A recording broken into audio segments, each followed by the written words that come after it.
Salut à tous, bienvenue dans cette nouvelle vidéo. Avant de commencer cette nouvelle vidéo, je voulais vous présenter un nouveau site, un site exceptionnel, un site de chaussures, ufoshow.com. Le site est en bas en description, moins 10% avec le code promo Sacha. Et honnêtement, un site exceptionnel. Toutes les chaussures Nike et Adidas à disposition. On va vous présenter les chaussures, on va vous présenter le site dans quelques secondes, mais c'est un site exceptionnel. On va vous présenter les chaussures. Alors moi, c'est les chaussures que j'ai choisies. Air Jordan, exceptionnel. Qualité exceptionnelle, les postaux. N'hésitez pas, moins 10% avec le code promo Sacha. Vous avez des Nike Air, des Air Jordan de toutes les couleurs que vous voulez. On va vous présenter tous les produits qui sont disponibles sur le site. Qualité exceptionnelle. Vous avez toutes les tailles et honnêtement, c'est exceptionnel. Vous êtes comme dans des chaussons dans ces chaussures. Honnêtement, c'est exceptionnel. Franchement, on se sent hyper bien et honnêtement, c'est incroyable. Et vraiment, chaussures Nike et Adidas de toutes sortes et vraiment pas cher. Moins 10% avec le code promo Sacha. ufoshow.com. Le site est en bas en description et on vous présente le site immédiatement. Voilà les posts, vous allez vous régaler, ufoshow.com, toutes les chaussures Nike et Adidas disponibles. Vous avez des Air Jordan, vous avez des Air Nike, vous avez des Air Max, vous avez toutes les couleurs que vous voulez, chaussures montantes, chaussures basses, moins 10% avec le code promo Sacha. Vous avez toutes les chaussures Adidas et Nike de toutes vos marques préférées, ainsi que toutes les tailles disponibles et toutes les couleurs. N'hésitez pas, moins 10% avec le code promo Sacha, le lien est en description. Et surtout les postos, n'hésitez pas à vous abonner en masse, j'ai bien dit en masse, à la nouvelle chaîne YouTube qu'on vient de créer, Foot Info. Toutes les informations mercato, toutes les informations football et actualité du football de tous les meilleurs clubs européens, ainsi bien sûr que le Paris Saint-Germain. N'hésitez pas, les vidéos vont bientôt arriver. N'hésitez pas à vous abonner en masse, des intervenants, des débats, des analyses, des infos 24 h sur 24, 7 jours sur 7. Le lien est en bas en description, Foot Info, le lien en bas. Alors les postons, on commence avec bien sûr encore le mercato qui va durer encore une ou deux semaines. Alors Barcola et Kolo Muani ont donné leur accord pour rejoindre le Paris Saint-Germain. Il faut maintenant convaincre l'Olympique Lyonnais et Francfort. Cherki est toujours une piste parisienne, c'est une information Le Parisien. RMC Sport explique en plus de ça que l'Eintracht Francfort va demander moins de 100 millions d'euros. Fabrice Hawkins confirme aussi que le Paris Saint-Germain pousse très fort pour signer Randal Kolo Muani. Francfort demandera moins de 100 millions d'euros pour laisser partir l'attaquant français. On pourrait avoir une ligne d'attaque Ousmane Dembélé, Randal Kolo Muani, Kylian Mbappé, qui serait carrément presque l'attaque de l'équipe de France. Ce serait totalement incroyable. Un trio d'attaque complètement français au Paris Saint-Germain. Je pense qu'on n'a pas vu ça depuis maintenant 20 ou 30 ans peut-être.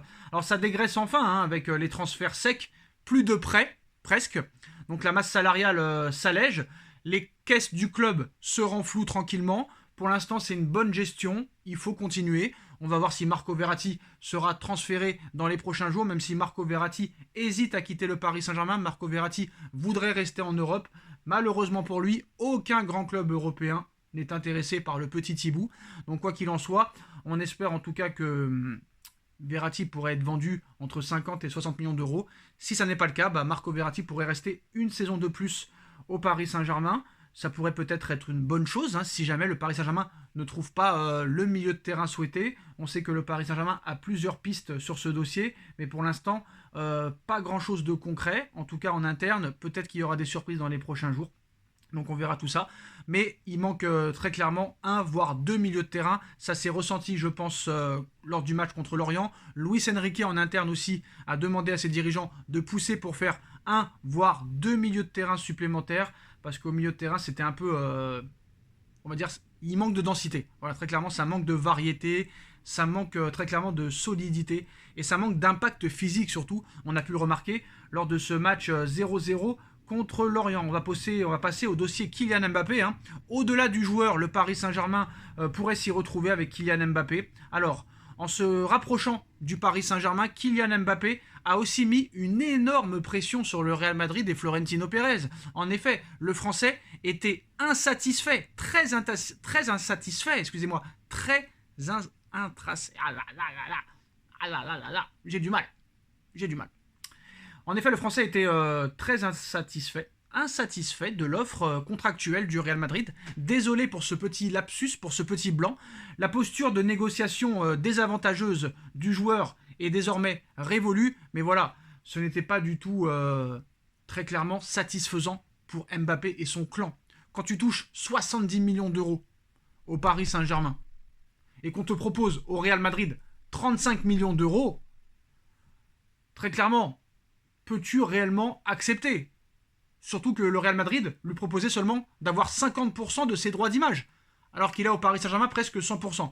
Donc c'était compliqué d'accepter de toucher 50% de moins au Real Madrid qu'au Paris Saint-Germain. Au-delà du joueur, le Paris Saint-Germain pourrait s'y retrouver également. Jusqu'ici, Paris, comme Mbappé, vivait une situation d'apprendre ou à laisser qu'imposer le Real Madrid et le Paris Saint-Germain. Désormais, le Paris Saint-Germain a plus de marge de manœuvre dans l'hypothèse d'une offensive madrilène dans les prochains jours. Dans le cadre d'un départ avorté cet été, Mbappé a convenu d'une formule gagnante-gagnante avec le président du Paris Saint-Germain, Nasser Al-Khelaifi, une prolongation avec une clause de départ avantageuse ou la renonciation à certaines primes de fidélité dans le cadre d'un départ l'été prochain en 2024. Donc pour Paris comme pour Kylian Mbappé, ça pourrait être du gagnant-gagnant. Alors moi, à choisir, je préférerais qu'il prolonge jusqu'en 2025 avec la garantie de partir en 2024. Mais chose qui ne sera pas là, très clairement, c'est le salaire. C'est le salaire. Et ça, Mbappé l'a très très bien compris. La preuve avec cette information de Sport Zone. Mbappé, s'il quitte le Paris Saint-Germain, c'est pour toucher soit le même salaire qu'au Paris Saint-Germain, ou soit beaucoup plus. Et à l'heure actuelle, qui peut lui proposer plus de 70 millions d'euros par an, à part l'Arabie Saoudite? Personne. Peut-être Newcastle, et encore. Au Real, il lui propose 35 millions d'euros. Moitié moins de ce qu'il touche au PSG. Impossible. Newcastle, est-ce qu'ils en ont vraiment envie? Est-ce que lui a vraiment envie d'aller à Newcastle? Je pense pas. Ça m'étonnerait qu'à 25 ans, il aille en Arabie Saoudite. Après, tout est possible dans le football. Donc quoi qu'il en soit, si Mbappé part, ça voudra dire qu'il aura considérablement accepté de baisser son salaire. Et moi, j'y crois moyen. Donc je pense qu'on est reparti à zéro sur des pourparlers, des négociations sur un nouveau contrat très très longue durée. Et Paris, je pense, s'est mis en sécurité en lui offrant un tel salaire l'année dernière, sachant qu'aucun autre grand club européen puisse lui offrir, à part l'Arabie Saoudite. Donc voilà, ça s'est rapproché grandement entre le Paris Saint-Germain et Mbappé. Mbappé qui pourrait prolonger dans les prochaines semaines. Maintenant, très clairement, ce feuilleton risque d'être très très très long, mais le PSG a eu des garanties de la part de Mbappé et de son clan. C'est pour ça qu'il a été réintégré dans l'effectif. Et apparemment, si Mbappé avait vraiment envie d'aller au Real Madrid, il aurait pu y être dès cet été. Est-ce que Mbappé veut vraiment aller au Real Madrid? C'est une question maintenant qu'il faut se poser. Voilà les postos, c'est la fin de cette vidéo. Dites-nous en commentaire ce que vous en pensez, on like, on partage, on commente, on s'abonne. N'hésitez pas